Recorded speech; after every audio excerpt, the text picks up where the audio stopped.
Hey, good morning, Zen. How are you? I'm well, thank you. Good morning, Kim. I hope you're well too. Pretty well, yes. Great to hear. So today's a really great topic for discussion, and it's conscious living or autopilot. Um, and I was wondering whether I could open with with a quote that I found, if that's all right. And I think it Absolutely. kind of sums it up really beautifully. So I have many of us are living on autopilot. We eat, but we do not taste. We hear, but we do not listen. We see, but we do not look. We touch, but we do not feel. This is why mindfulness matters. It helps us to live a more conscious life. And that's Dr. Lauren Fogel Mercy. And I really hope I got that name right. Beautiful and yeah, very powerful. Um, it really does highlight exactly what we're talking about today in such a, yeah, on a deeper, on a very deep level. So beautiful. Absolutely. Thank you. No worries at all. So we'll go on. So most of us from a very early age learnt how to crawl, how to walk, how to count. We can recite the ABC without much thought. We can count 1, 2, 3, 4, 5, 6, 7, 8, 9, 10, and we don't have to stop and pause between each number and think what comes next. Mm, Not anymore as adults, anyway. So, as a young child, they try and spell it off, and they'll 1, 2, 5, 6, 4, 3, 10. Yay, I counted to 10. So initially all these things take a lot of conscious effort, but eventually they become autopilot. And autopilot in general isn't on its own a bad thing, no. depending on the extent of how much we use it or in what circumstances we use it. It can cause damage to communication in our relationships. It can be dangerous on the road, for example. But as a rule, autopilot is something that can absolutely be of benefit to us when it's used sometimes Yeah, for the more mundane tasks that don't infringe on our safety or our relationships. absolutely, Kim. So I guess the question is how many of us are aware of how autopilot exists within our day-to-day, routine or structure. And um, an example I can think of in this is, you get in the car, you drive to a destination, and so many of us are sort of familiar with our own routine, how we get there, that we don't really think of the in between from getting from A to B. And sort of a little bit of an anecdotal is, when I drive to the shops and I go to my sort of known shopping center, and I will, get in my car, go do the drive with or without my kids, and I really don't sort of think about the in between. The traffic lights are there, I'm familiar with that, and I get to the shops and I park at my go to. But if I were to have to park in an unfamiliar area, I would automatically finish my shop and actually go to walk down to where I normally park. Yep. And I wonder how many people can resonate with that feeling of, needing familiarity. And this is autopilot in all essence. I think we can all put our hands up here. Yeah, absolutely. And so again, like you said, some things, some situations where autopilot is so beneficial is fantastic. But if we start to leave our whole existence in autopilot and we're not really consciously aware of what we're doing, it can potentially become a hazard. And we'll go into some of these things a bit more in depth today. Yeah. I mean, as like with the, crawling and counting and things like that. So when we learn them to what we feel is the best we're going to learn them, that's when we switch over those tasks to autopilot.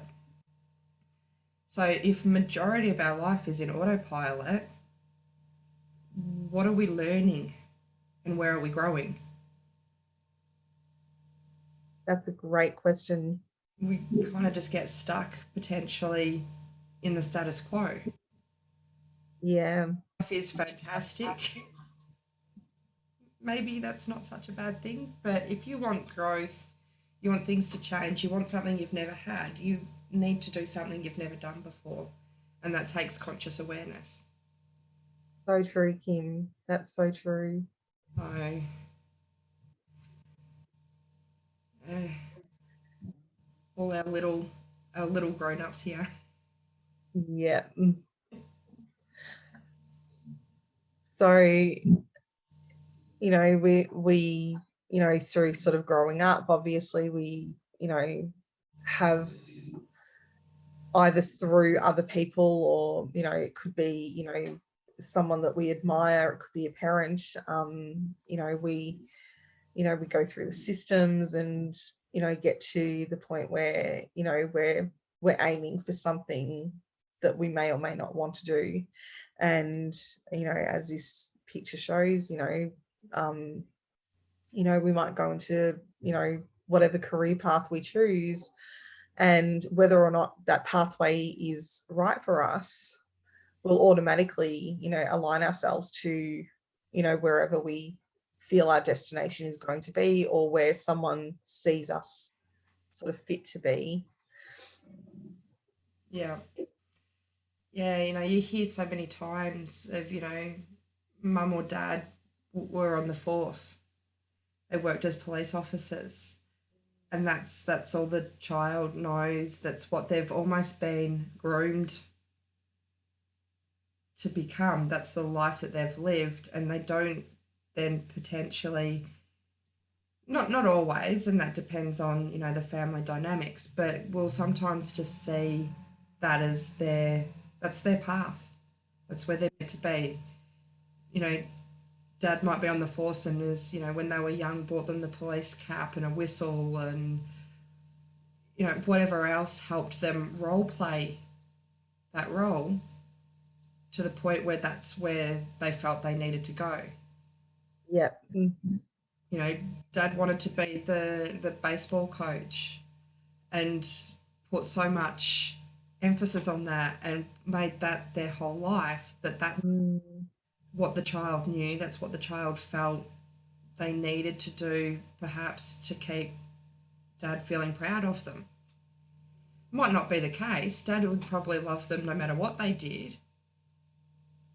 And by putting a lot of emphasis on what we think our kids will be good at,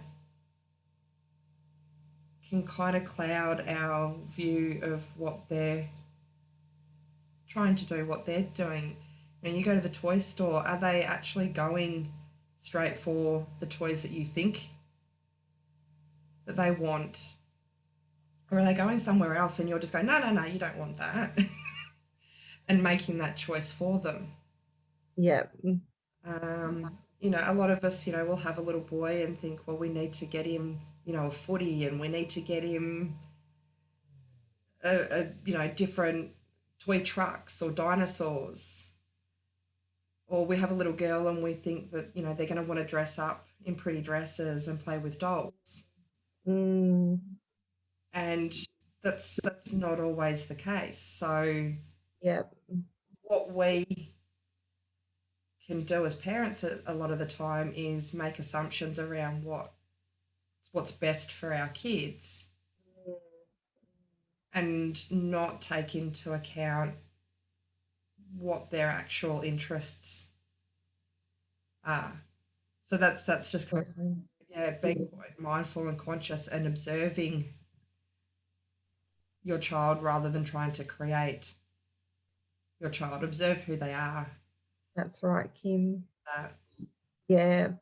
And if I can extend on that as well, another thought that came to mind for me was, factoring in, cultural and yeah, tribal cycle, tribal norms. If you have a family where, as an example, they all have the same background, and they've got a line of, say nurses as an example, or yeah, you could have, a family business as such, where you then expect that, or the parent expects that, their child's going to take over in the long run. yeah. You know Autopilot, this is another example of how autopilot works. uh, and later on we'll touch more on this, but there actually is a thing around, parenting in autopilot, and part of this is, what we expect of our children, and how we actually parent our kids. So, are you, the question to then ask is, am I the authoritarian parent? Am I the, am I, the helicopter parent? What is my role that I play for my child in order for Yeah. them to, then thrive? And we're all doing the best we can with the tools we Or have. did we not like the authoritarian parenting that we might have received? So we've gone the complete opposite. Yeah. Or just free range. We'll just let them run around. They'll work out life and not Yeah. boundaries in place. Absolutely. So Absolutely. either way is not particularly consciously parenting. No, this is so true. This is so true, Kim. And and my belief is that it all starts with us, and when push comes to shove, like, everything begins with our own consciousness, and Yeah, where are we, sitting in our own life. And I think that might lead yeah, us into the next part of our discussion. probably a little bit.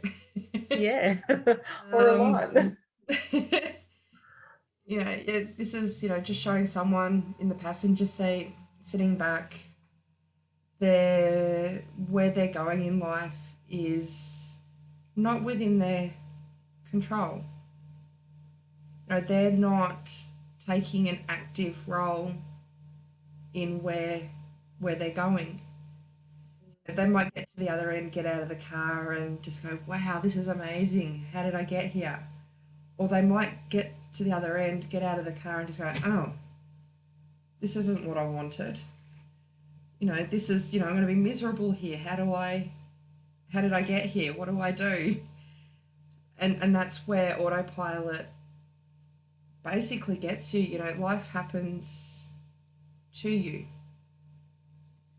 Things happen without your input, without your guidance, without your goals being taken into account. Perhaps you've been on autopilot for so long, if someone asks you what your goals are, you don't know.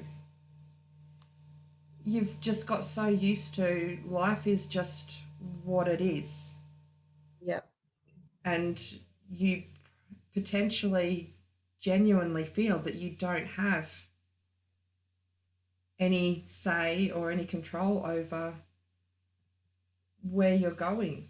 I remember as a kid thinking, I left school early and I, had a job at Coles. Where can I possibly go in life? I've got no education. I've got minimal education and I'm working at Coles in the deli in customer service. And Yeah. not a bad job, and I enjoyed many aspects of it, Mm. but I always felt like I had so much more to give. But my autopilot side of me, my lack of awareness around the ability that I had to make changes and set goals and directions in my life, left me quite depressed with feeling like this is it. Yeah. Mm. What else can I do with my life? I had children quite young as well, and that that was actually a really amazing experience because I got to be a young mum and I had that relationship with them. But would I have chosen that? With conscious awareness and seeing that being a mum at a young age has benefits, maybe I would have. If I went back now, I wouldn't change it because I obviously wouldn't then have the two amazing adult children. No, that's right. But you think of the movie Sliding Doors. One Yeah. difference in a decision that you make, and one if one's autopilot and one's conscious with a plan, the difference in where that choice can lead you Yes. between landing where life takes you or landing at least close to where you want to go. What's that saying? Then if you aim for the moon but you get the stars, Yes. Yeah. something I've along those something along those lines. Aim yeah. high. Might not Yeah. hit your target, but you're going to be up here as opposed Yeah. to cruising along. Yeah. Mm. Have that goal, have that target, except that it might not work out 100% as planned. Absolutely. It might work out better. It might not quite reach your expectations, but it's going to be a lot better than if you just let life happen to you. So true, Kim. So true. And Um, it's never too late because that's what we're doing now. oh, absolutely, absolutely. Say yes and then work out how. That's the one. um, just to add to this part of our discussion, it's that sort of difference between just going through the motions to actually, having, that sort of self-awareness. And autopilot is, or should be, ever changing with us, like as we evolve and we grow. What autopilot looked for us 10, 15 years ago, even more recently, I could look at my life, say 3 years ago, and then think, well, how is autopilot working for me now? It's great to sort of go through some of the motions, but Yeah. do I need to do things a little bit differently? Do I need to be more aware of other people around me? How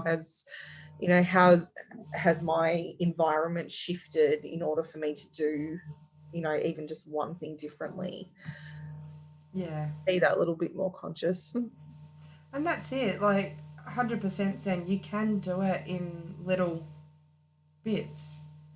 No one says you have to wake up tomorrow and just be some, I'll use some Zen master at the top of a hill meditating, being so consciously aware that your life is just bliss. Mm, I'm not going to promise the single mum with 3 kids and a mountain of debt and stuff that your life is just going to magically change tomorrow because you start being more aware of things. That would be really irresponsible of me. It's going to take time. And yes, start setting that intention, and in 12 months' time, look back and see the change. absolutely. Even now, look back 12 months ago and where have you come from then?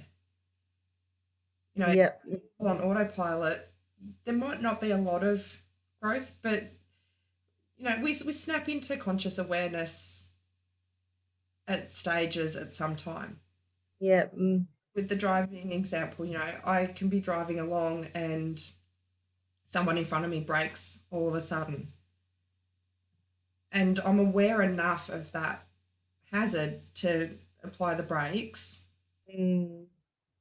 and stop.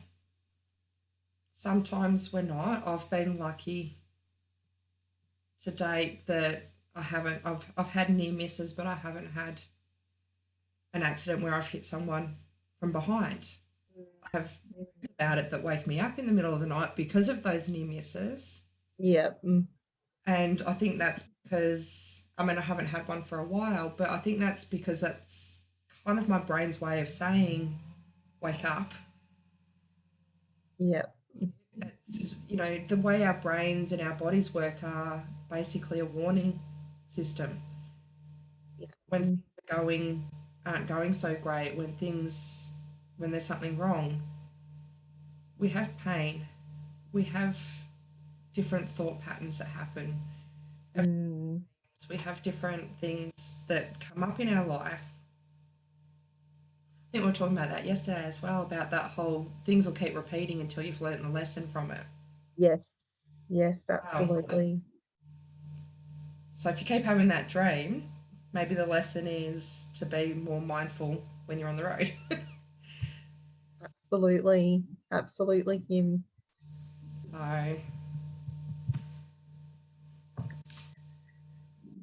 yeah. So, So, um, how we're living our life, autopilot versus conscious living, can impact our relationships, the people around us. I very briefly touched on autopilot in parenting, and also there's autopilot in relationships. And if we are feeling that disconnect within ourselves, because basically that's what autopilot does, is it's a disengagement from what we're doing in the day. We're going through the motions as opposed to actually mindfully, consciously being aware of the moves we make. And I mean, there's things that we do that are second nature, but even those second nature things may need fine tuning at times. I can think of one sort of analogy around, or one example being around brushing our teeth. And I recently had one of my daughters who had quite a lot of dental work, because evidently she wasn't or hadn't learned to brush her teeth properly. So obviously, and the connection that I make to that, and the moral of that would be, that if we've built up habits over time, then becoming aware of where those habits fit into our life, and whether they're productive. Are we busy being busy, or are we busy being productive, is something that comes to mind quite often.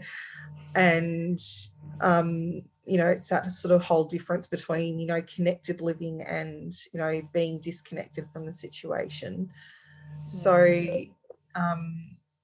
having those close connections involves actively being present in that other person's life. I love the images on here, just that connect through different activities. Having an active, conscious conversation with another person that requires sort of not having the rush of everything else go on, and quite often being on autopilot, where we've got so many ruminating thoughts going through our heads, that we're stuck in that process and not able Yeah. to be aware of the present moment. Yeah, and I mean, like, you could see the couple there that, he looks very engaged with what his partner, well, we can make the assumption anyway of partner in the photo. We don't know Yeah. personally. Um, how many times have you been having a conversation with someone and you're sitting there and you're nodding, and but you've really got 101 things going on in your head. It's like, well, got to remember to get cheese, milk, da da da da da da when I go to the shops later, and I still have to, pack lunches for schools, and I still have to. And you're sitting there nodding, and then they ask a question, and you're like, maybe, and you genuinely love this person and you're interested in them, but because you haven't been able to switch off, and your autopilot mode is just going into what do I need to do, what do I need to do, what do I need to do, what do I need to do, Yeah. and then you're not making that connection. That's right. I ADHD here, have, and I'll try not to blame that too much because I try to work with it rather than too much as an excuse, but I'll be talking to my partner quite often and I'll catch myself in those thoughts.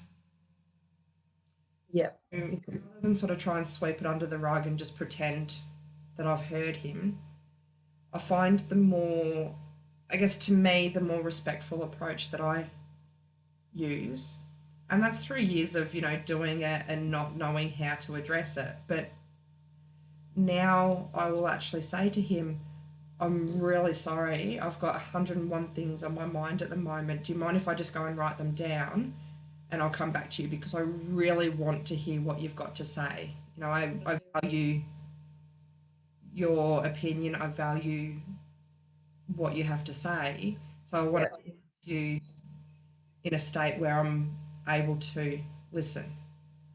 Mm, mm.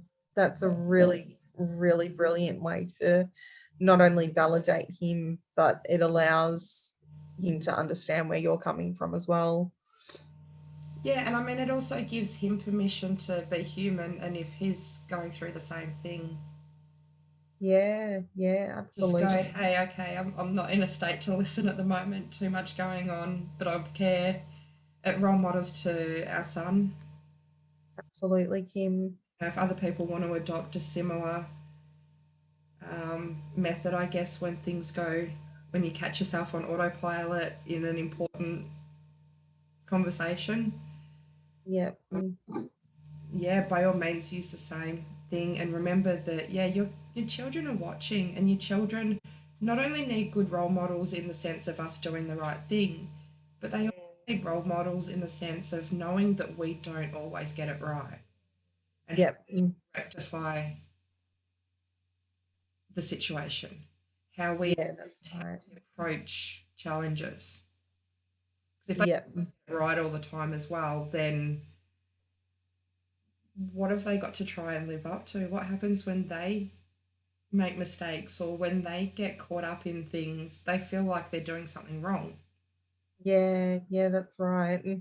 when they're really just humans. And us being able to admit to that and be open and show how we resolve it Yeah. helps that, it gives them permission to be human as well. Yeah, absolutely, Kim. And that's so important. Very, very important. Yeah, I think, I remember having that as a kid. I remember thinking my mum was super mum and that I didn't want to have kids because there was no way that I could be as good a mum as she was. And Yeah. when she got that out of me, she became a little more human.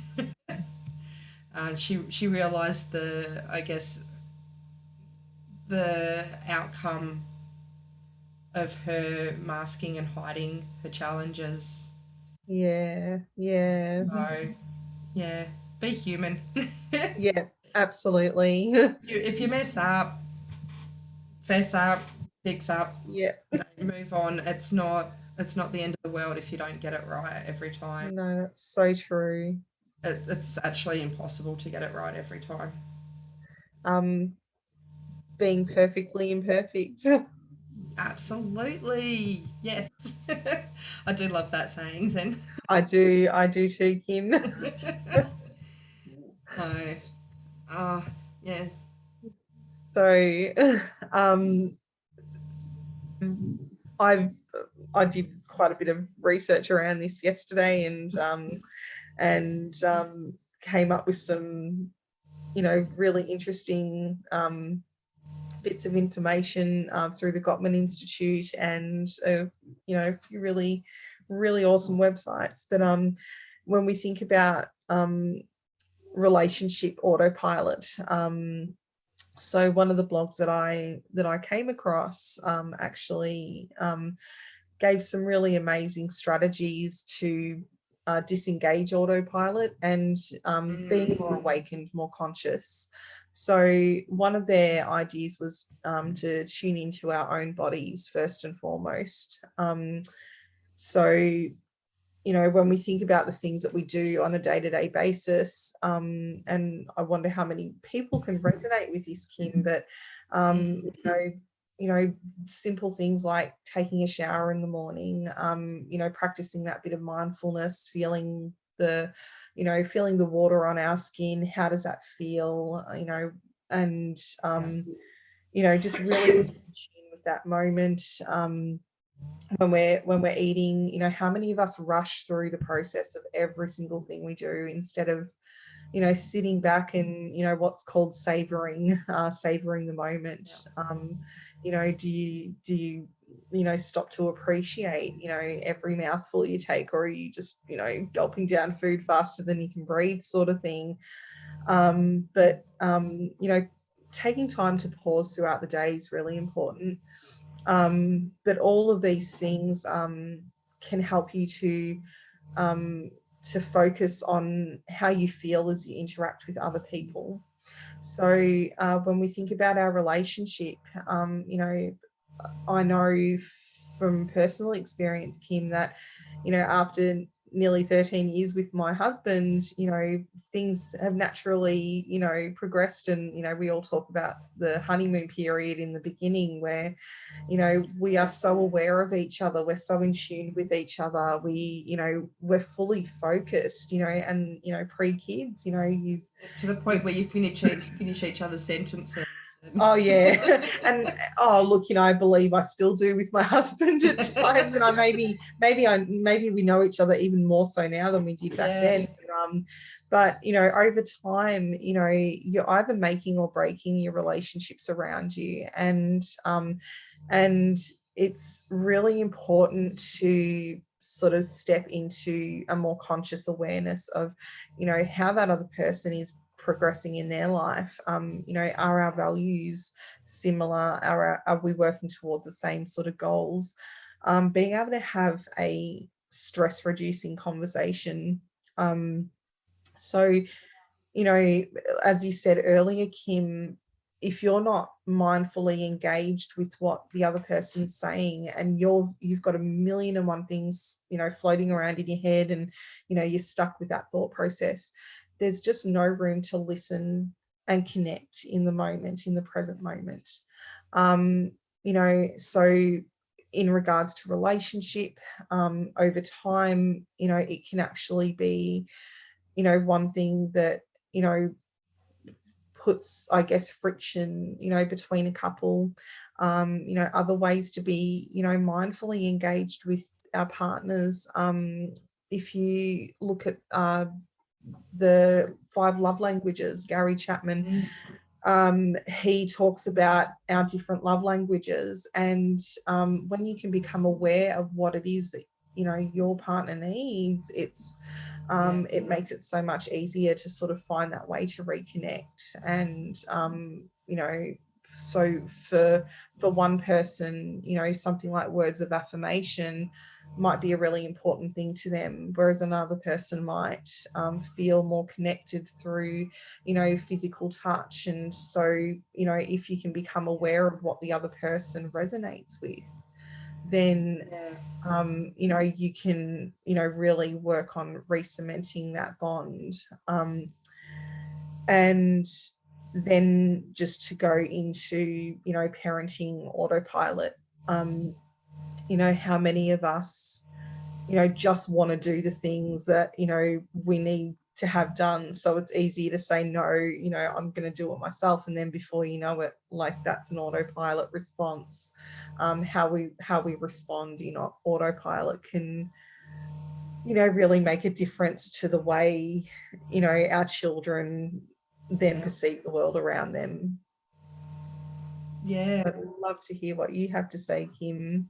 Yeah. Oh, I mean, you can see like the picture of the little boy yelling at the little girl. And I mean, if she's perhaps doing something that he's been yelled at for. So, imagine, back to, I know for me, we don't, I guess, do a lot of yelling in this household, but you just rewind not that far. And my adult children, when they were younger, didn't have the same version of me that is sitting here today. I, wasn't in a great situation. I hadn't learned what I know now. And I used to yell a lot more. I, would smack my son. And, um, it didn't feel right, but we did all that sort of stuff. So when his sister would get him frustrated, he'd yell at her or he'd start hitting her. I mean, the type Mm. he did wasn't what we did. His go to for how to deal with someone behaving in a way that wasn't appropriate to him was through aggression, Mm. Mm. because we hadn't taught him how to respond in a compassionate way, or how to say, hey, that really hurts. Yeah. Or, he didn't have the tools because we didn't give them to him. So his response would be very similar to this little boy here. Yeah.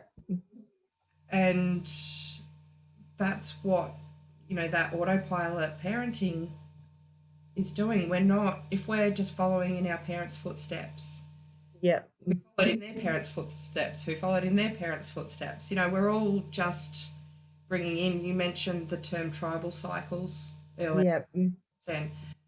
and that's exactly what is happening if we're not becoming more conscious and aware of the impact that our behaviour. Mm. It's not, Absolutely. it's not just our kids either. Like, we could be in a really, pretty miserable relationship. Yeah.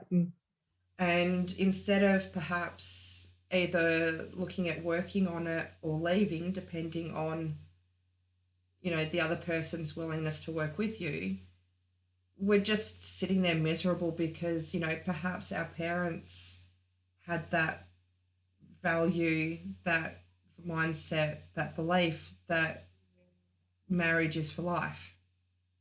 Yeah. And, you don't leave a marriage. So you're Yeah. miserable. A partner who doesn't reciprocate your efforts to fix things, but we have to make it work. Yeah. Or you've got, I use but the kids deserve to have two parents, Yes. was Yeah. one that I had in my head a lot. Yeah. I didn't have two parents together growing up, so I thought that even though the relationship wasn't great, I thought by giving my children two parents together that I was doing them, I guess, a favour, or I was doing the right thing by them. Mm. Hindsight's a bitch, pardon the French, but hindsight, really, Yeah. Everything it in wasn't it hindsight. wasn't the greatest thing. That relationship was two people butting heads. It was Yeah. a toxic relationship, and my children learned toxic behaviours from it. Yeah. They've both, come out, they're growing up, they're making me proud every day and showing their resilience and their ability to be amazing human beings despite what happened Mm. during Mm. their childhood. But, that's because they're conscious, they're actually being quite conscious in how they're choosing to show up now. That's amazing. So, they make me proud every day, and I'm so glad that the impact that that had isn't going to be carried with them right throughout their lives. So, Absolutely, Kim. if you completely mess up while they're kids, you can still foster that relationship Yep. and be that role model later and have an impact, a positive impact Absolutely. at any stage. Absolutely, Kim. So, Yep. and feeling guilty and just going, I'm a shit parent and walking away, Yeah. kids. Saying I messed up, I didn't know any better at the time. Yep. Learning now, I'm going to apply this now. Yes. Wrong, that's okay because autopilot will still kick in every now and then. But I'm going to make an effort. I'm going to show up every day and I'm going to start to Yeah. things around. Absolutely. Yeah, it's, so many people, I guess, sort of will look back at their past, and myself included previously, and just think, there's just that sense of doom that you've just really messed up. Mm. Mm. Someone might, smack their child out of frustration. Yep. Is it the right thing to do? I don't believe so. But are you a bad person because you did it? I also don't think so. No. Absolutely not. We all make mistakes. It's how we move on from them that makes a difference. Yep. Absolutely. And to, be gentle with ourselves as well, because Absolutely. again, this is where understanding the the way autopilot works, where we've learned certain behaviors from early in our lives, and it's the difference between whether we've carried those behaviors intentionally or unintentionally. Yeah. um and more often than not, autopilot is such an unintentional way of living, where when we're not consciously aware of the sequence, the way things start and end. um Autopilot's like that natural go-to, not to think about Yeah. everything that comes about in the process of that. Yeah. And I think it can be a bit of a protective mechanism as well, that if we stick to autopilot, we don't have to think about what we might be getting wrong. Yep. To think about the fact that something that we did might have caused harm. Yep. Those things are painful to deal with. So if we just keep going and we don't face those things, Mm, we don't have to deal with it emotionally. that's right. So, that's where, the process of becoming more self aware and the process of living more consciously isn't necessarily for the faint hearted either. That's Mm, where, like you mentioned earlier, and I agreed with the whole baby steps on becoming more self aware and living more consciously. yeah. It's kind of like a tap. You can turn it on and have like a little drizzle, or you can open the floodgates and you can just be hit with everything all at once. And if things have been really challenging and you've had quite a lot of trauma in your life, you do want to do it slowly. You Mm, want one thing at a time. absolutely. And if you can do that with help and support, even better. Absolutely, Kim. Yep. When we're social beings, we're not meant to do things alone. Yep. Whether that just means that you've got a partner that you turn to, a parent that you trust, a therapist, Mm. comfortable with a whole tribe that, is Yeah. there to support you. We each have different social comfort levels, I guess. Yeah. So we need to be able, we need someone, but it needs to be someone that we can trust, Absolutely. safe in their company. Absolutely, Kim. Uh, uh, the levels of consciousness. So this is one that I found the information. I was actually watching a video the other day, and the way he described it was amazing, and I hope I can do it justice. Well, you'll do well. So thank you. um, Level one. So this is, we've mentioned it through some of the previous slides. Level one is life is happening to me. Yeah.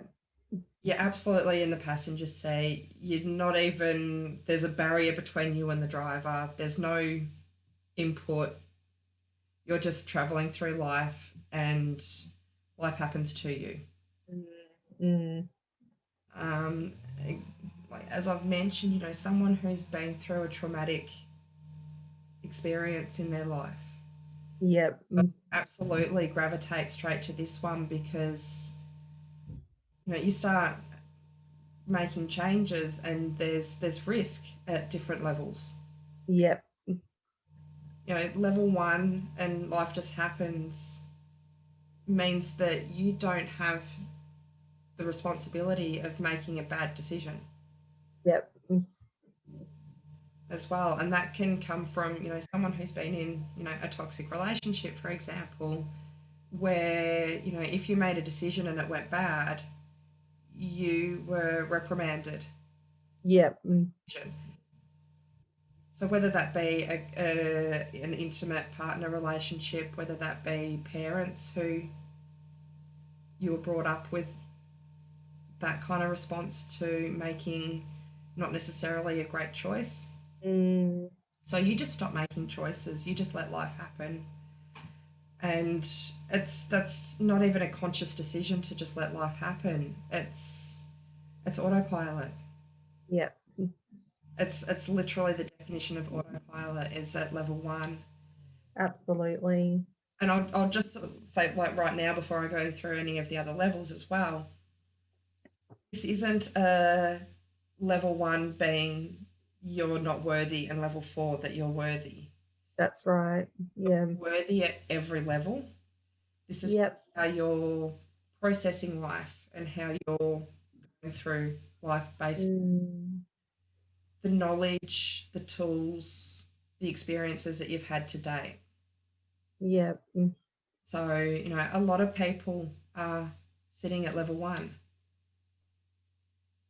and it's your life that will change and some of the lives around you that will change when you are ready and able to step up to the next level. Yep. And level two is that life is happening by me.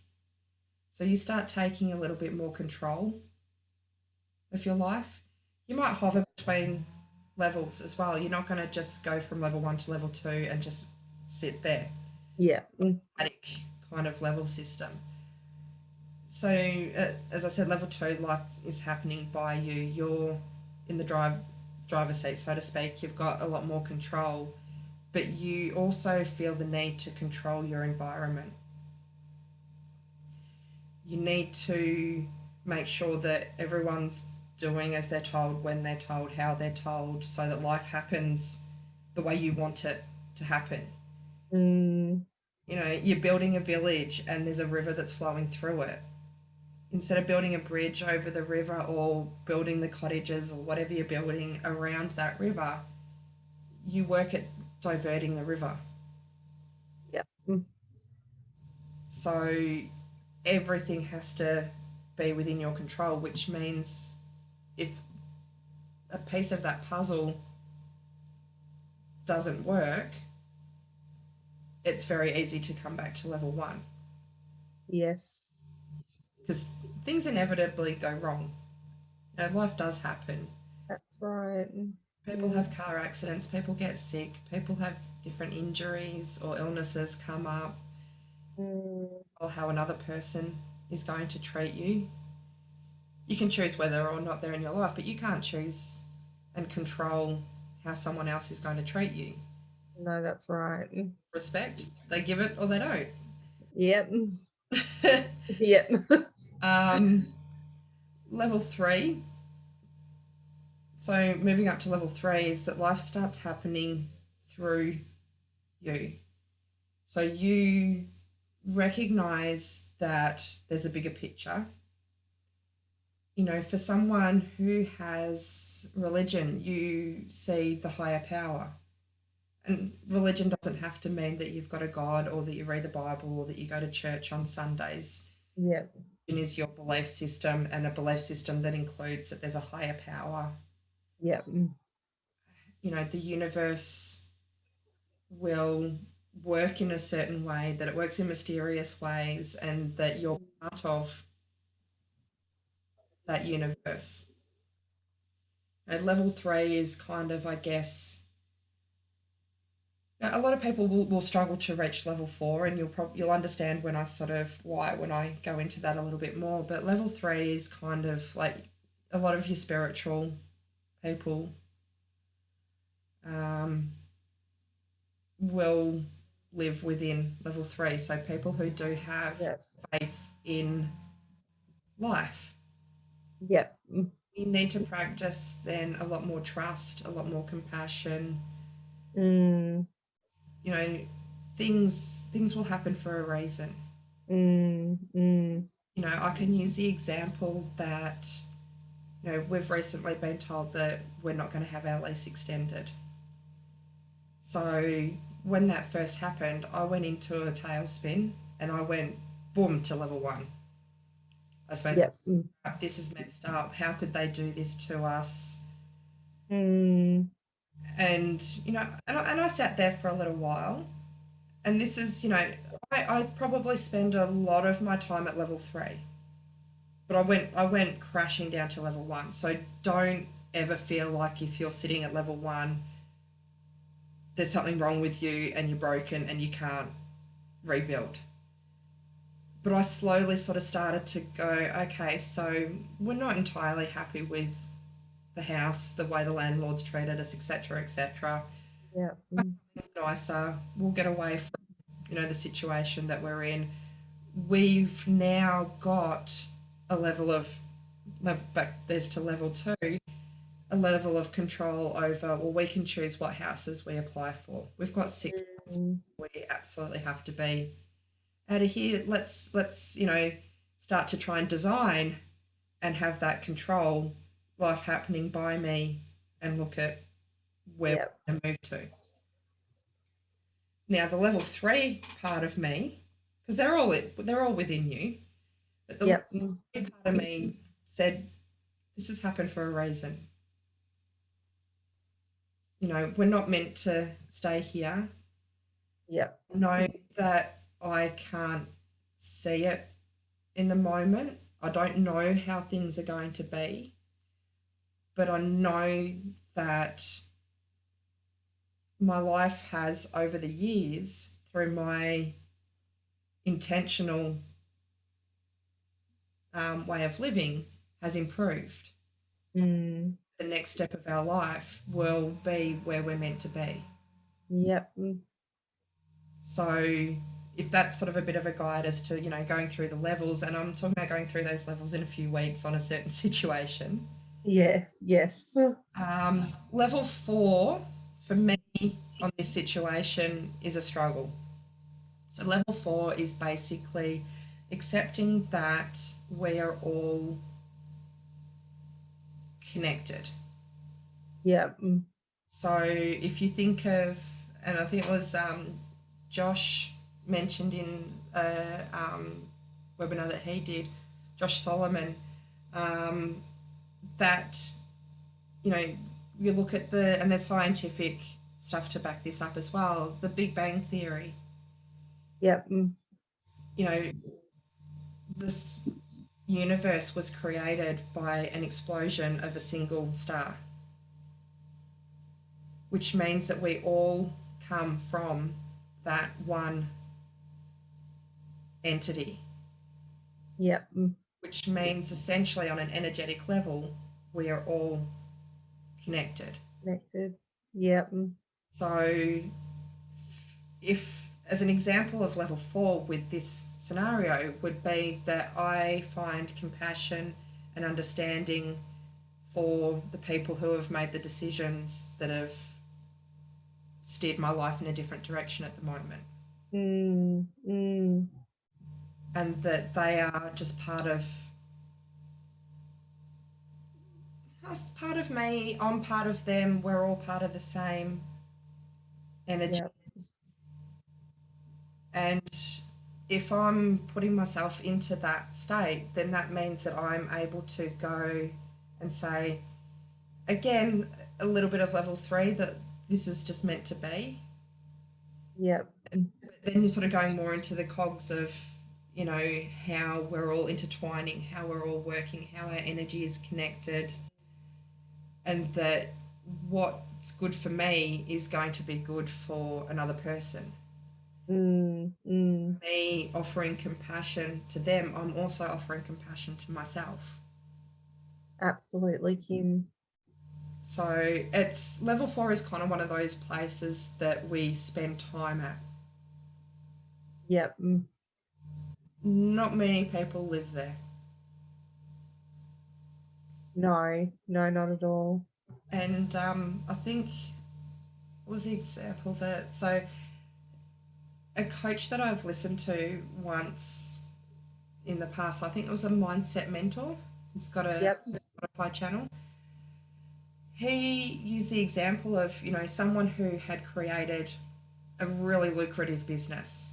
They were so successful, they'd done really well. They'd taken years to build Mm, a successful business up. And, some crisis hits.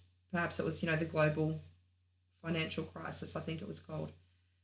And their business crushes to the ground. yep.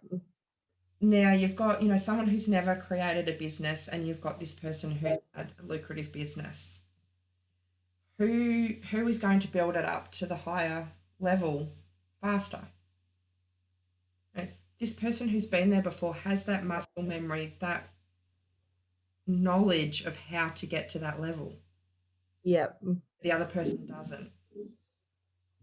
So if you've never been or experienced level 3, level 4, maybe you haven't even experienced level 2, it is going to take longer to go through those stages when a crisis hits. Yes. Yep. It's going to be more challenging to see the possibilities of the higher levels, which is where we go back to how I was saying, those baby steps That's right. and taking on one thing at a time, because it's easier to see one example in this chart than your entire life. If you just try to Yep. imagine your entire life just being, you know, this one with the universe, for a lot of us, that's just woo woo crap, and it's not achievable. No, a bit too unrealistic. Yeah. So, I mean, look at the steps Yeah. as, that those stepping stones. It's a path, it's a journey Yep. to one element of our life in that path at a time. That's right, Kim. Beautifully So, said. did you have anything else on?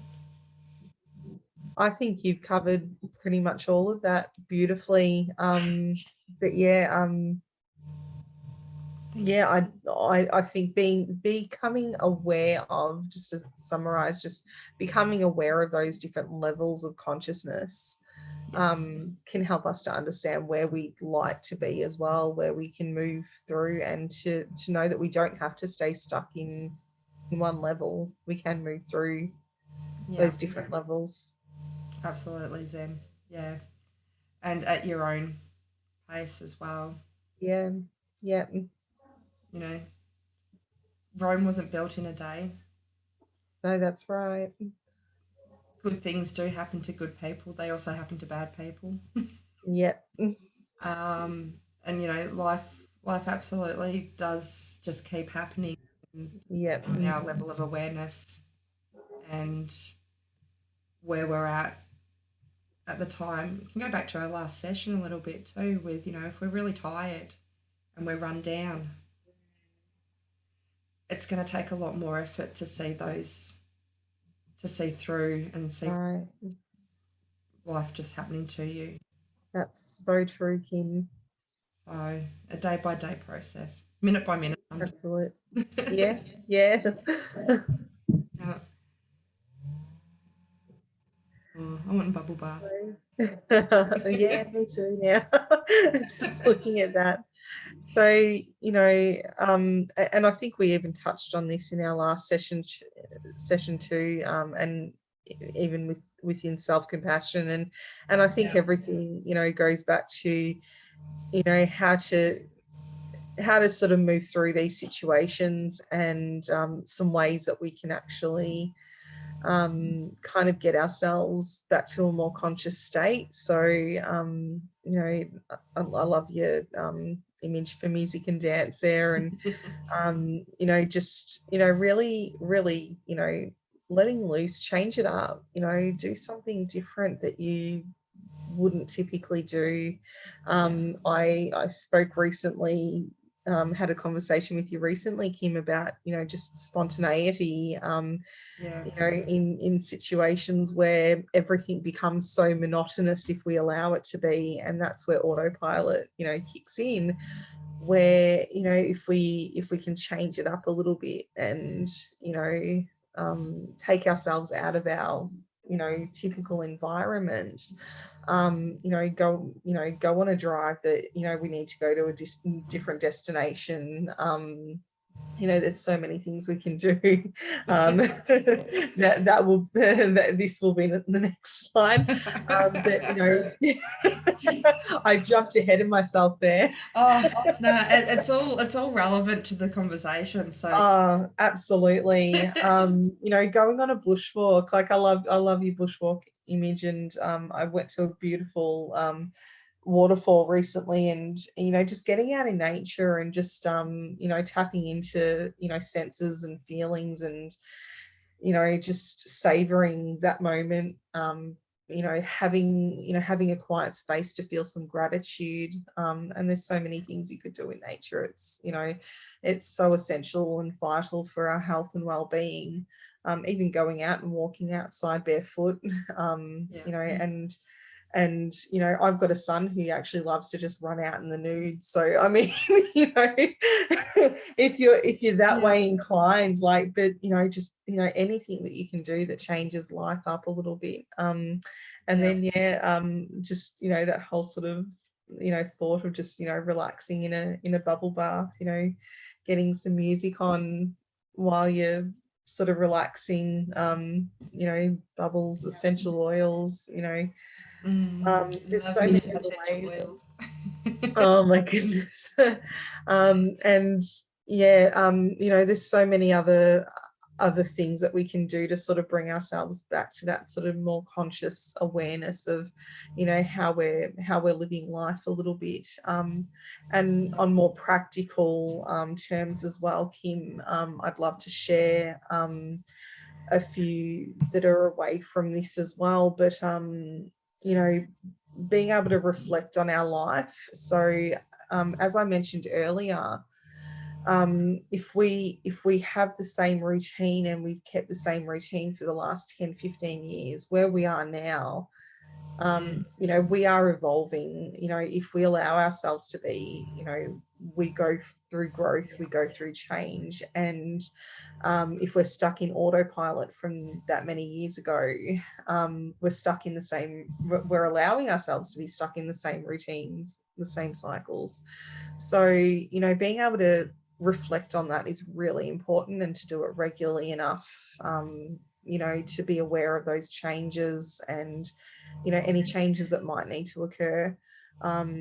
reviewing our life goals is really important, reviewing our relationships, asking ourselves whether we're connected enough, whether we're appreciating the other person, anything that we may need to improve on, self-improvement, in order to improve, our relationships with the people around us, um, considering our impact on the world.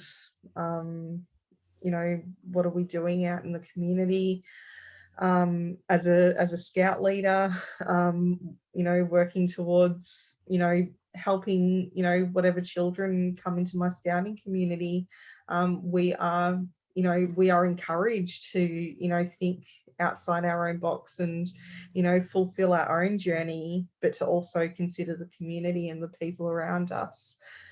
Yeah. And even looking at things that we, habits that we form around, our purchasing, things that we might buy, are we mindfully, making these purchases? Are we thinking about the long-term, ramifications of that? I know I've been known to, have, certain, I guess, addictions to stuff like yarn is my weakness. And I have a lot of stuff that needs to be crocheted up. So, I may get on and just mindlessly just sit there and go, oh, I might just, buy X amount of yarn and, just start something completely different. But then, when we're more consciously able to pull ourselves back, and that's just one example of, I could probably think of more detrimental examples, but how are we spending that time? How are we, how are we going to, sort of feel after the fact? And when we sort of start to consider those things, it makes the world of difference, obviously. Yeah. No, absolutely. And as I said, that was, as your yarn. It, I mean, the thing is too, if we're not using and utilizing what we're purchasing for something that fits a goal, something that fits, you know, there's two elements to that. It's the money that's spent on it. Yep. So, did that cost you being able to do something enjoyable with the kids that week? Mm, mm, And two, the space that it takes up. yep. So, if what we're buying, and I'll use your example. I'll make you the scapegoat here. Sorry, Zen. Go for it. If you're buying yarn and you're using it and you're making things out of it and you're loving it and it's really, making you feel good and giving you a purpose and Yep. fantastic. There's nothing wrong with, spending money on something that's going to have a good outcome. But, so many of us do. I don't have anything like right here, but I know that I've bought multiple craft things myself. Yep. I've probably started, I'm not even going to hazard a guess at how many, but, my first business idea 20 years ago maybe was making candles. Yep. I bought a heap of candle wax. I bought all these glass jars. I bought all these molds. I've bought all these things. And then it didn't go anywhere. And that was, Oh, no. I was trying to do it on autopilot. I didn't know how to do it. I didn't learn how to do marketing. I didn't even do any candle making courses. I just got lucky and they happened to look good. Yep. So there was no conscious effort in how to do it. I just wanted to make money. Thought, Mm, well, I like candles, so if I can make candles and sell them, I can make money. People can have pretty candles. yep. But my market research didn't include learning that the reject shops sell candles cheaper than what I can make them. Mm, mm, That although I was using soy wax, which has more health not necessarily more health benefits, but less health risks than Yep. the majority of your candles that are on the shelves today. Mm. And, like I knew all, I didn't know how to market it. Yep. I'd sit there and be telling people, yeah, but it's better than paraffin wax, and but it's better than this, and like people are just going like, yeah, okay, whatever. Candle to candle. So, you get your odd person that cares, but you've got to know your market. You've got to know where you're going. You've got to know Yeah. that's where that conscious thing, like, I mean, the first thing, they're considering the outcome before taking the next step. Mm. Mm. And the very first thing is Yeah. basically, you know, have some planning in place. Yeah, Something absolutely. big. If you're creating a business, as an example, that takes a bit of planning. Yeah. Mm. Got to put in the hard yards, and you've got to have some idea of things. You can learn it as you go. You Yeah. Yeah. need to learn it, and you need to switch off autopilot during that process to do that. Yeah. Absolutely. So yeah, but yeah, that was just one of my many business ideas that didn't go anywhere because I didn't know how to market what I was selling. Oh dear. There were some of them were really great ideas. Well, I believed so, um, but the marketing wasn't there, so the market wasn't there. The people Yeah. who would have loved them weren't my audience. No, that's right. Yeah. So Yeah. things you've conscious and being aware and planning, and it's an important key if you really want that growth. Absolutely. And as you can see, Kim, as our viewers can see, there's there's benefits to both sides of the coin. So, Yeah, there I think it's about differentiating and deciphering where conscious awareness, conscious living comes into place, where, autopilot has its place in other areas. absolutely. Just it's just about working out where that balance is, and knowing the time and place for, living life on autopilot and living life a little bit more consciously, Yeah, or a lot more consciously. yeah. So I mean, as you can see, so in autopilot, we've got there it can be calming for our nervous system when all is going smoothly due to predictability. Our brains actually love predictability. Yeah. Does actually help reduce anxiety and stress levels and things like that, especially when things are going smoothly. Yep. Children love predictability as well. It means Yep. they know what's happening next. Yep. That can reduce your level of anxiety. So that's where bedtime routines, Yep. especially, are fantastic. Bedtime isn't a time for trying to think outside the box and trying to do your growth and trying to do all that sort of stuff. That's a wind down time, and listening to the same music, or listening to music that you can sing the words to, or you know what tune's coming up next, Yep. can help wind you down. Absolutely, Kim. So, that's just one, example where autopilot is almost essential, not just a good thing. It actually it means that you can wind down and get your brain waves into that right. I know the names of different brain waves, but I couldn't recall which is which, so I'm not going to try and get all sciencey on it. But it's actually put you in the right mindset and the right brainwave function to be able to fall asleep. Absolutely. And just to add to that, Kim, if I can, add a little anecdotally too, my 11-year-old actually had a conversation with me recently about how much she loves our week at the moment, because she knows what to expect. She knows that everything's in its place, and she actually said for the first time in a few years, like, she actually feels so much more calm and relaxed. And I think back to the last, couple of years with, living with COVID and, going in and out of lockdowns and all that sort of stuff as well. Yeah. Constantly, it was an ever-changing experience. It was something that often felt quite difficult to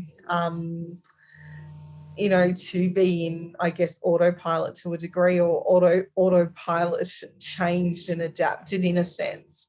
And then it was about getting out of that comfort zone that we got in, being in lockdowns and, being stuck in our homes and all the rest of that, to, now we're getting back to some level of, normalcy, COVID norm. Somewhat. And well, and I know in my home, like, we're going back to usual activities and whatnot. And so, just having that sense of predictability, I can see the benefits that it's, had for my children. So, I think, life experience sort of shows that, and proves that evidence of, children really do need and thrive off routine. So, Yeah. that degree of autopilot for those purposes, it's got a place. It's got a place in our lives. And just to add to that as well, like you mentioned sort of obviously all the COVID restrictions and stuff, and how, you just never know from one day to the next what was going to be happening. I know I mentioned to Logan's childcare, the Mm, centre director there, about, I'm at a point now where it's like, are we meant to wear masks? Are we not? Oh, okay, I'll just chuck one in my pocket. yeah. I've lost track of where you'd have to, where you don't, where. And then she was also telling me about, there was a period of time last year where they changed certain rules. I think she counted 8 times over 13 hours. Oh my goodness me. Rules that were then going to have to be put forward to the parents, but they were going forth Yeah. and forth, and it's, you're sitting there going, okay, so what are the rules going to be tomorrow? Am I going to be allowed to leave my house, or am I going to have to? Do I need to wear a mask? Do I? When they were debating over the COVID vaccinations and working, so many people in there going, "Am I going to have a job tomorrow?" Yeah. That's massive, and that's so much stress for someone to be going through. That, Absolutely, Kim. if things, we can build up a certain level of resilience, Yeah. but you know, we need some level of normalcy or predictability within our lives. We need to be able to know, when I leave the house, this is in place. Yeah. Yeah. When you're dealing with something that's, just it's ongoing, and a government can make a ruling. Mm, So I'm not mm. going to get too controversial and have our video banned. Yes. Um, it sends. I think there's a lack of awareness over the impact that had on. Absolutely, Kim. Um, and as you pointed out in the above as well, in the conscious living, that sort of state of consciousness, that it will be triggered when we sense danger while operating in autopilot. So, if something becomes a like a danger zone for us, and that, we're no longer feeling safe and secure, where we kind of, move out of that autopilot, state, because, that's where we start asking the questions and becoming more curious about, what's to come. We can't live in autopilot in the unknown. No, no. I mean, we can try. We can try. um, and I mean that said, so that's certain levels of danger. There is some instances where that sense of danger can trigger us to close down as well. So it doesn't always put us back into that conscious awareness. It can No. we can shut down if things are extreme. Yeah. Like the opposite effect. Yeah, so a lot of traumatic experiences can be very shut down. I mean, that said, when I had my car accident last year and someone ran up the back of me, I remember sitting there going, "Oh, okay, well, I'm okay." My son wasn't in the car, so like I was already looking at all these silver linings, like Yeah. in the Yeah. a few days later, though, when the pain kicked in, I sort of went. That was when it kind of hit me, and I sort of clamped Yeah. up a little bit. But in the moment, it did actually put me into that. What do I need to do? Who do I need to contact? Yeah. What's going to be the outcome of this? Is the other Mm. okay that hit me? There was so many different things, and it did really flick that switch on Wow. Yeah. at the time. It doesn't always happen, and it can depend on.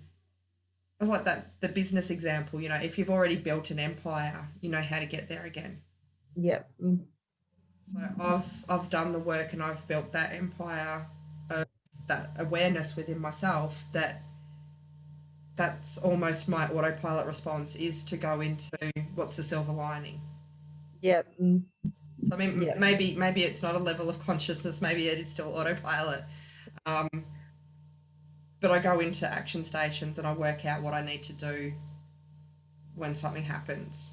Yeah. So yeah, it all can depend on your level of experience with different levels of consciousness as well. Absolutely. Uh, what else was on here?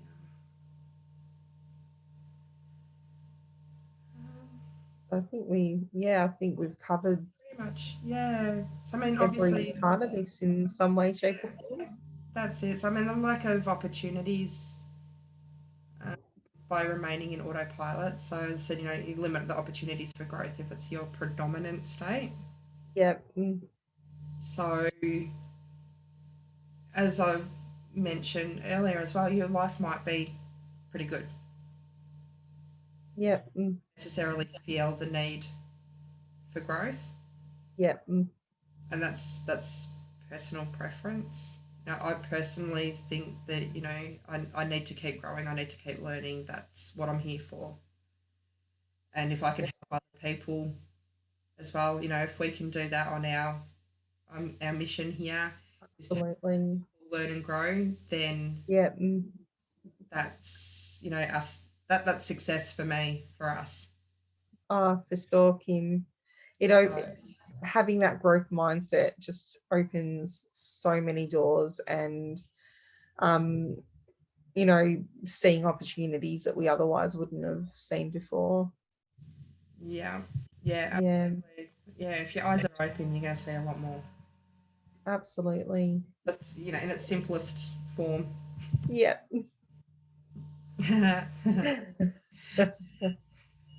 um, yeah, gotta love Adam Sandler.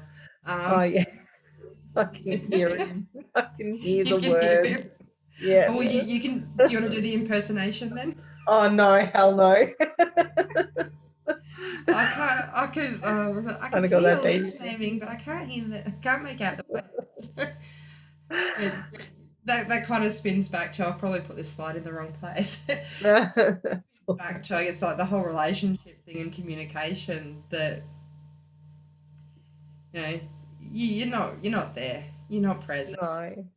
Um, you're in that autopilot mode and you're not present. So you can see the lips moving, and another way of saying, I can see your mouth moving, but all I can hear is blah blah blah. Yep. Yep. If you're upset because you feel like someone's nagging at you, is that because Yeah. you're listening? Maybe they're just a nagger, but maybe we could be more present. And if we're hearing it the first time and responding Absolutely. the first time,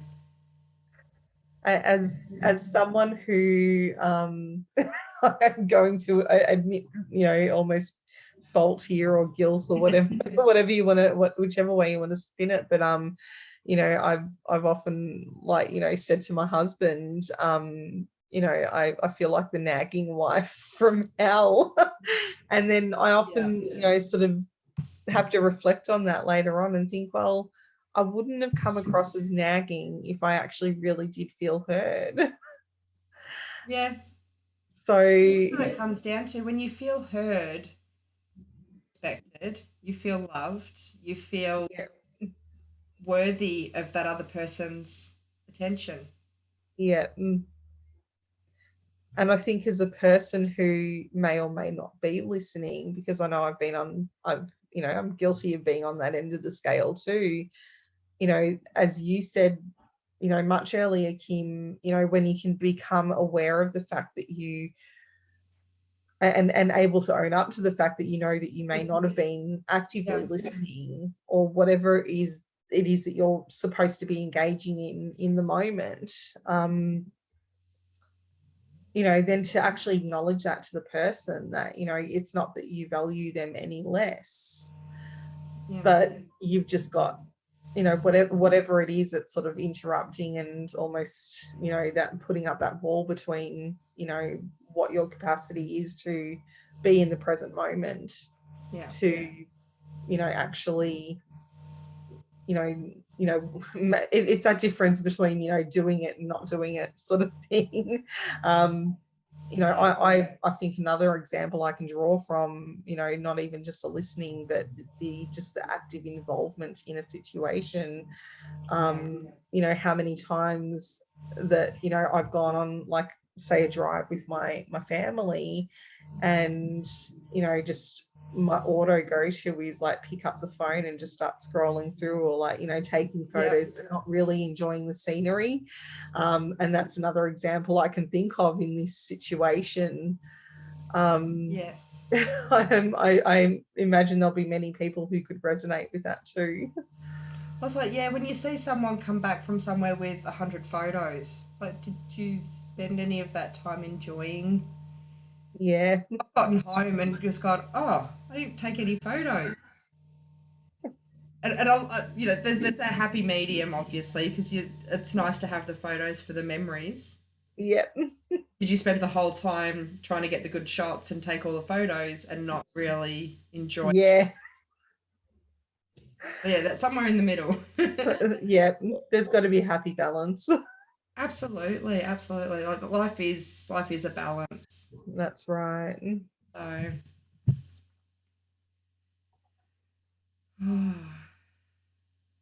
um, We've got a bit of a cycle around focus and awareness. yeah. So I mean, you've got. I was trying to work out how to explain this the other day. Like, obviously, the chart sort of speaks for itself a little bit. Mm, Where the green is obviously when you're in that positive state, when you're in the awareness or in the focus. yeah. Is where you're out of focus and don't have any awareness to what's happening.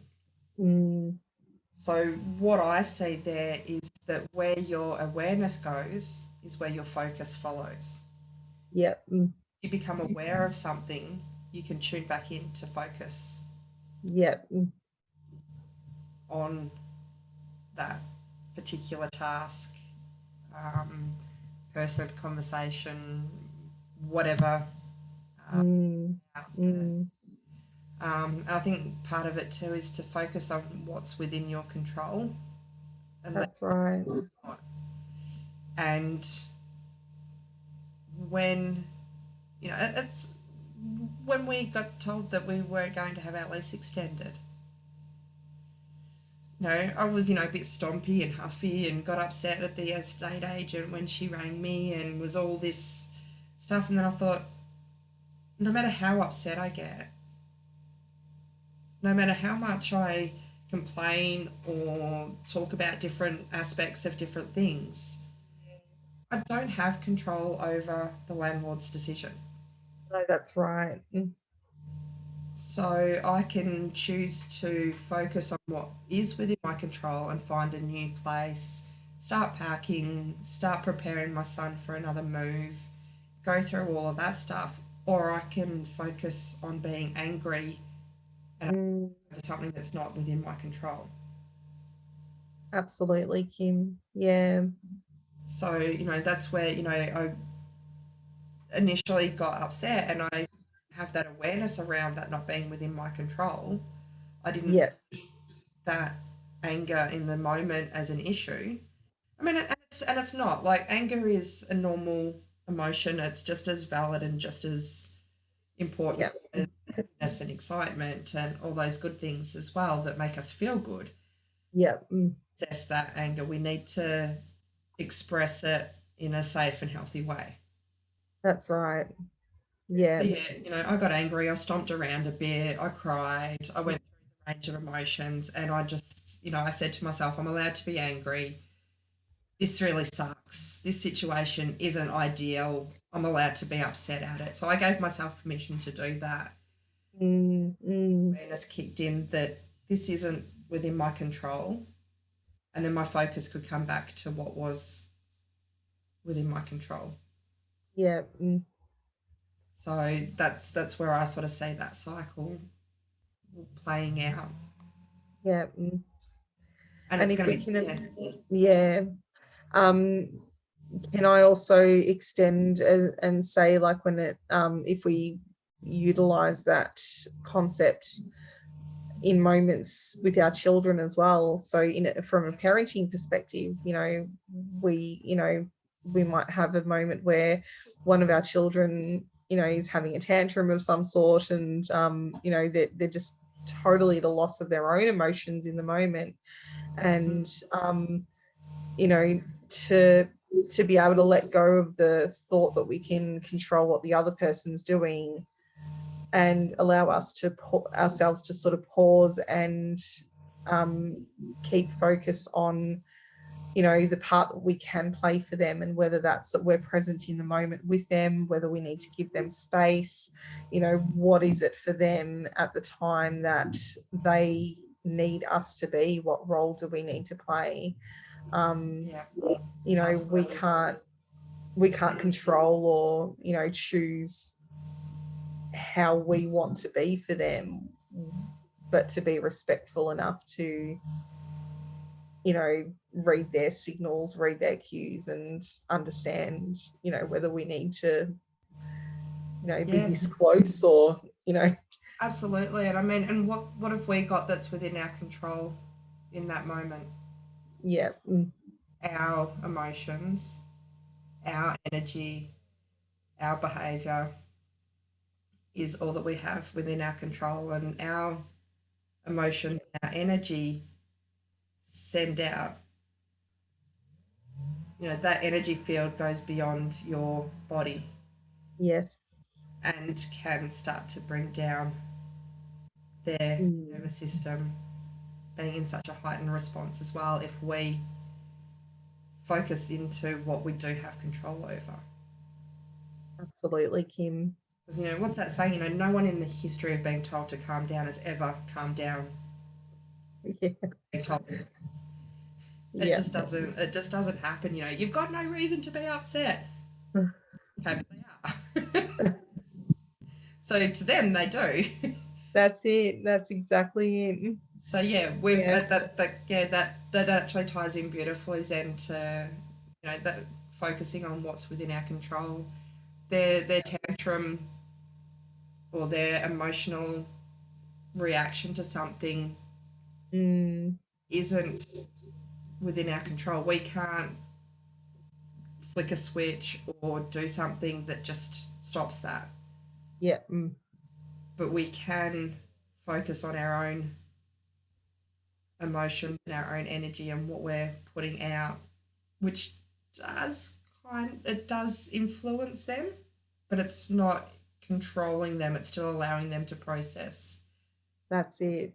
emotion in a safe, Yep. environment. You're that, calm, you're their rock essentially, if you're able For sure. Yeah. to Yep. do that. That was a great example there, Zen, with the kids and the parenting. Absolutely. No worries, Kim. I think this picture says 1,000 words. Yeah. Are we It's mindful or mindful? yeah. And which one are you going to choose today? Oh boy, I would love to choose to be mindful. I have the capacity to be mindful. Yeah. And mindfulness is considered a practice. You're practicing mindfulness. It's practicing for a reason. Yeah. And Um, it can be as easy as just, a small exercise, yeah. to tap into each of our five senses. But mindfulness is like that disconnect from the, Stuff. overthinking part of our brain that wants to go, okay, well, I've got to drive the kids to dance tonight and like to do this, I've got to do this, and like, what if something happens along the way? And Yeah. we go into ruminating thought processes about what's happened in the past, and Yeah. we're sort of not able to, when we can't bring ourselves to the present moment. So to, mindfulness is something that we can even practice in the car on the way to that thing. So, As long as you're mindful about driving. yes. I'll just put a disclaimer in there. The disclaimer is like, practice mindfulness while driving. So, just, being aware that our hand's on the wheel, being aware of, the car that's pulling out, just bringing ourselves to awareness, less the, thinking, like, I can see the traffic lights up ahead. or, At the moment, will they stay green? yeah. Stay green, stay green, stay green, stay green. Absolutely, Kim. And I think, getting to that present moment, kind of, allows us to actually realize, we've gone from A to B and what's happened in between, rather than that, whole autopilot living of, oh my goodness, how did I even get here? Absolutely, absolutely. And on the slide of, being mindful of time and not go for too much longer, but to alleviate some of the mindful side of stuff is finding methods that work for you. So Absolutely. some people are really good at writing lists and sticking to that, having a schedule or having some kind of, that's where I guess, and you put something on a list, you can also then almost put that into autopilot. Yeah. Those mundane things that are just swimming around in your head, meaning that you're not present, put them on a list. Yeah. Put them on your phone and set reminders. Put it wherever it's going to work for you, that you'll see it and that it will help you not feel like you need to remember Absolutely, Kim. all of that stuff. Absolutely. And on that note too, like creating those lists, you can then become, more aware of, where the gaps are in that list as well, like in that task that you're completing. It's you know, it's so easy to go into like, you know, brain fog mode. And, you know, I think Yeah. a lot of, you know, mums in particular will most likely resonate with this. But, you know, you know, I think as mums, we really do go into autopilot, you know, very, very early on. And, Yeah. you know, just to cope with the, you know, everyday, you know, tasks in our lives.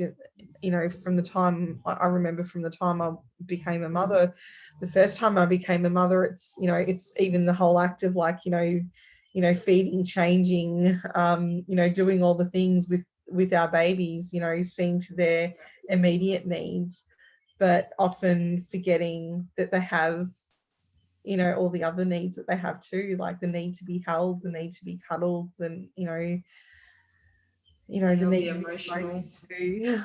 We forget the emotional attachment to that because we're Yeah. so busy doing the things that we kind of have to do. Oh, um absolutely. Yeah, you get so stuck in the routine that you forget to have that connection sometimes. Absolutely, absolutely.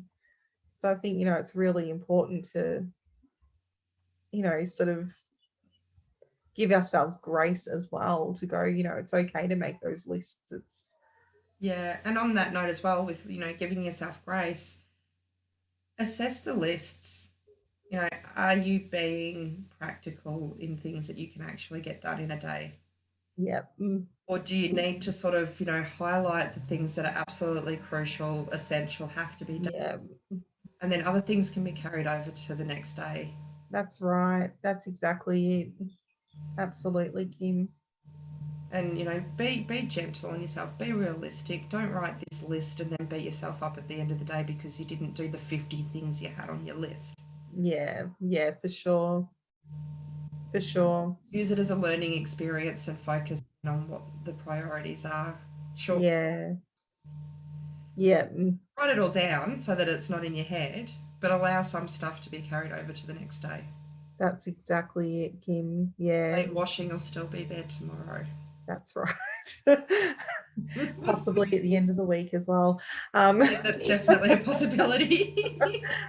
but yeah, and I've got so many amazing resources on that note too, Kim. So, you know, if anyone did want to reach out and, you know, at the end of this, that they want some more practical, you know, hands-on ideas, or, you know, anything to be worked with, like or Yeah, that they feel that they can work on, obviously they can reach out to you or myself, and we've got plenty of resources under our belts that we can yeah. We might try and include some of them in the comments below or in the oh, description. for sure. For Yeah, people to have definitely, Kim.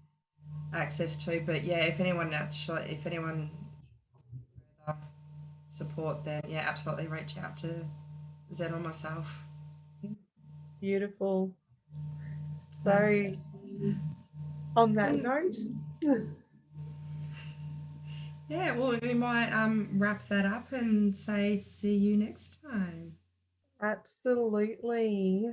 Till the And next time we speak. yeah, do I use my I'll see if this will catch on. It can be my closer with I see your true colors, and that's why I love you. Mwah. Have a beautiful day, everyone. Bye bye now.